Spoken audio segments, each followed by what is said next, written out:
Have you ever felt like you're not quite good enough, even when everyone around you seems to believe in you? That nagging voice in your head that whispers you're an imposter, that you're going to be found out. If you've ever felt that way, I want you to know you are absolutely not alone. The truth is, genuine, lasting confidence doesn't come from what other people see in you. It doesn't come from praise, or awards, or how many likes you get. It comes from what you decide to believe about yourself. Today, we're going to dive deep into the psychology of self-belief. We're going to learn how to stop doubting your worth and start building unshakable self-confidence from the inside out. This isn't about faking it till you make it. This is about building something real and lasting. So, what is confidence, really? Most of us have this picture in our minds. We think confidence means being the loudest person in the room, being bold, charismatic, or never making a mistake. But that's a misconception. True confidence isn't about acting strong, it's about feeling safe inside yourself. It's a quiet strength, a grounded sense of self. From a psychological perspective, confidence is a state of self-trust. It's the deep, inner belief that you can handle whatever comes next.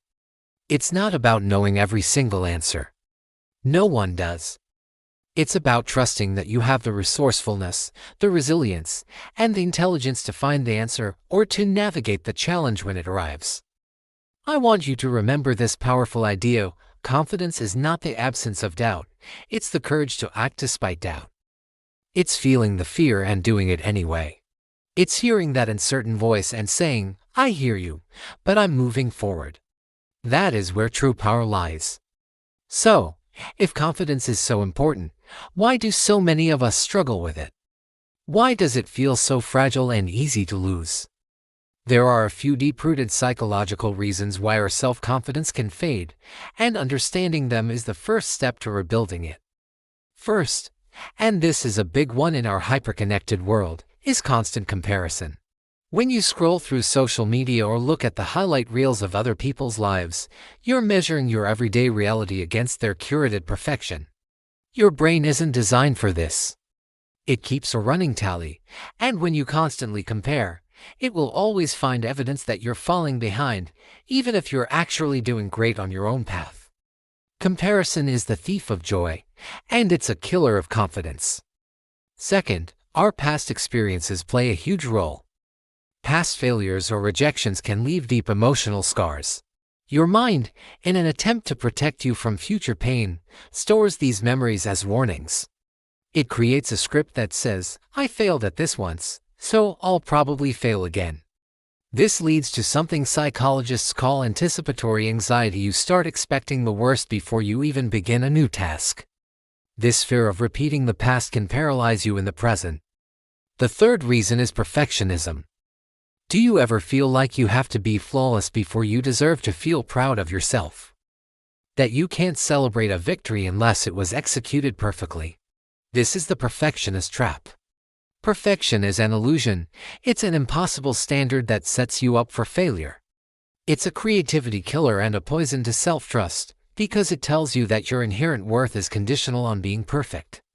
And finally, there's that negative inner voice. We all have it. It's that inner critic that says, "You're not ready, you're not smart enough, or who do you think you are?" The journey to confidence truly begins the moment you learn to challenge that voice, to question its authority, instead of blindly obeying it. Now, let's talk about the antidote to these confidence killers: inner strength. Inner strength isn't about being tough, emotionless, or invincible. Think of it more like emotional fitness. It's about being resilient, flexible, and most importantly, kind to yourself when you're under pressure. Studies in psychology reveal that people with strong inner fortitude share three key traits. First, they accept their emotions instead of denying or fighting them. They understand that it's okay to feel sad, anxious, or disappointed. They allow the emotion to exist without letting it define them. Second, they bounce back from failure instead of being defined by it. They see setbacks not as proof of their inadequacy, but as learning opportunities. They ask, "What can I learn from this?" Not "What's wrong with me?" And third, they focus on progress, not perfection. They celebrate the small steps forward, understanding that growth is a process, not a destination. Inner strength, just like physical strength, is built through small, consistent exercises of courage and self-trust, day after day. Okay, enough with the theory. Let's get practical. How do we actually start building this inner strength and self-confidence? Here are 5 practical, psychology-backed methods you can start using today. Number 1, keep the promises you make to yourself.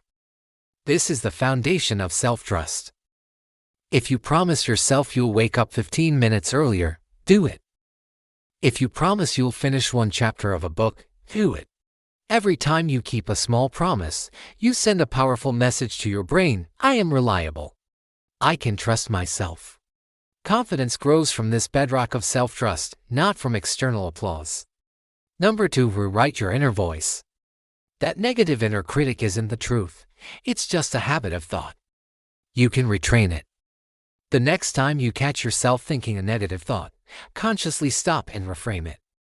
For example, instead of "I can't do this," change it to "I'm still learning how to do this." Instead of "I'm going to fail," try "This is a challenge, and I'll give it my best shot." Your language literally rewires your beliefs. The more you speak kindly and constructively to yourself, the stronger your inner ally becomes. Number 3, celebrate your small wins. Confidence doesn't just appear overnight like magic. It's built brick by brick, with each small success that you take the time to acknowledge. Did you get out of bed when you wanted to? That's a win. Did you complete a task you were procrastinating on? A win. Did you simply show up today when you felt like hiding? That is a huge win. When you acknowledge these wins, your brain releases a little bit of dopamine, the motivation and reward chemical. You're training your brain to associate effort with positive feelings. Number 4, step outside your comfort zone daily. Do one small thing that scares you just a little bit each day. It could be speaking up in a meeting, trying a new recipe, or asking for help. Your brain learns courage through experience, not through theory. It's a simple but profound sequence. Courage comes first, and confidence follows. The more you act courageously, the more your comfort zone expands, and the more confident you become in your ability to handle new things. And number 5, surround yourself with believers. Confidence is contagious, but so is doubt. Pay attention to how you feel after spending time with different people. Do they lift you up, or do they drain your energy? Protect your energy fiercely from those who are constantly critical or negative. Your environment plays a massive role in shaping your self-perception. Alright, let's put this into practice right now with a short confidence exercise. I invite you to do this with me. If you feel comfortable, go ahead and close your eyes for just a moment. Take a deep breath in and out. Now, I want you to think of one thing you're proud of yourself for. It can be something big or something small. Maybe you overcame a challenge, learned a new skill, or were simply a good friend to someone. Got it? Hold that feeling of accomplishment for a second. Now, place a hand over your heart. Feel its beat. And I want you to say this, either out loud or to yourself: I have done hard things before. I can do hard things again. Say it one more time. Let that sink in. This feeling, this calm, steady, grounded feeling, this is the feeling of self-belief. So, as we wrap up, I want you to remember that confidence isn't built in a day. It's built in moments. Moments when you fall and decide to get back up. There's a saying I love: you don't need to feel confident to begin.